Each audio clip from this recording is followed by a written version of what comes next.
Céline Thomas, je travaille à l'École nationale supérieure des arts et métiers à Aix-en-Provence. On a eu l'opportunité d'intégrer dans l'équipe de notre service ressources humaines une personne qui est autiste. Et ça se passe extrêmement bien et le retour qu'on peut en faire, c'est que ça nous a fait du bien à tous en fait.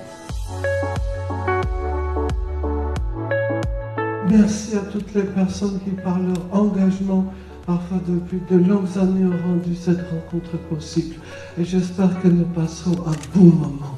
Parce qu'au cours des années, je me suis rendu compte que les personnes non autistes avaient des vies un peu tristounées parfois.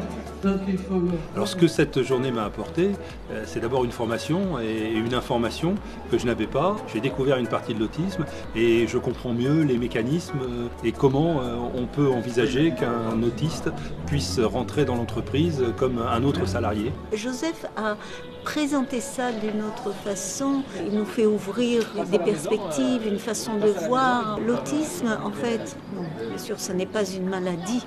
Ça fait partie de la personnalité d'une personne et comme on doit vivre ensemble en communauté, en société, eh bien, il faut prendre en compte cette différence ou cette particularité de chaque personne. On a cet après-midi beaucoup appris et mieux compris en fait comment il fallait petit à petit s'adapter et accompagner les audistes dans l'entreprise. Elle est essentielle à deux niveaux cette journée.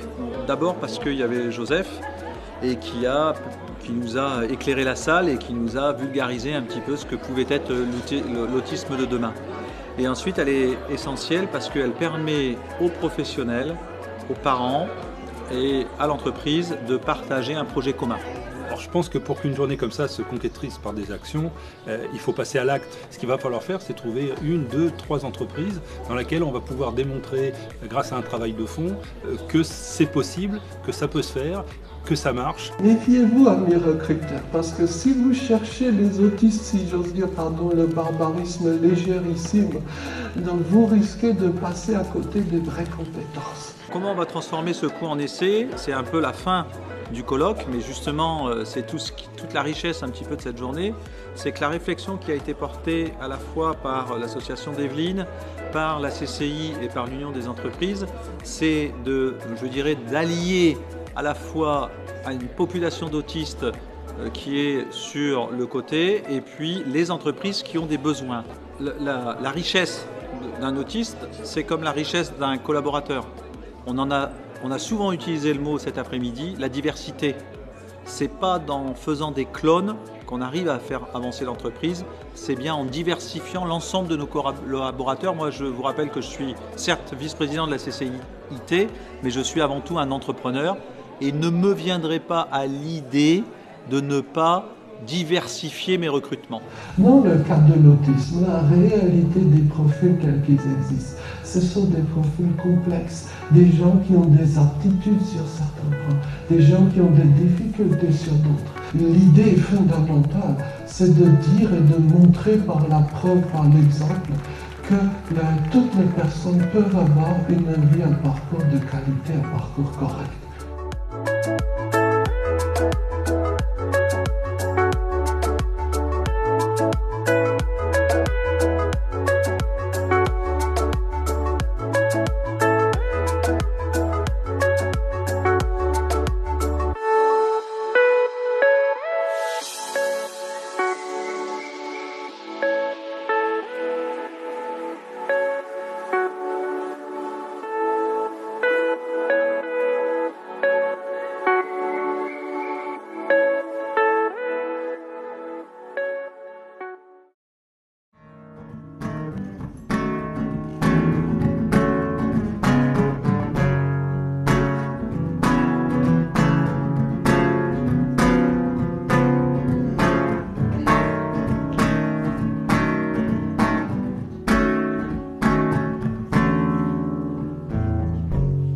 Emportez-moi là-bas, vers le bout du monde. Et si la vie n'attend pas, ne perdons pas une seconde. Si toujours au charbon sont nos avenirs, si c'est bien la mousson qui nous fait grandir,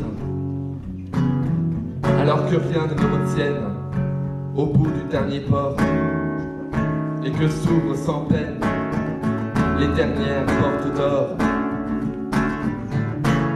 L'Amérique n'est pas loin, derrière la ligne d'horizon. Je vais sur mon chemin, sans oublier ma mission.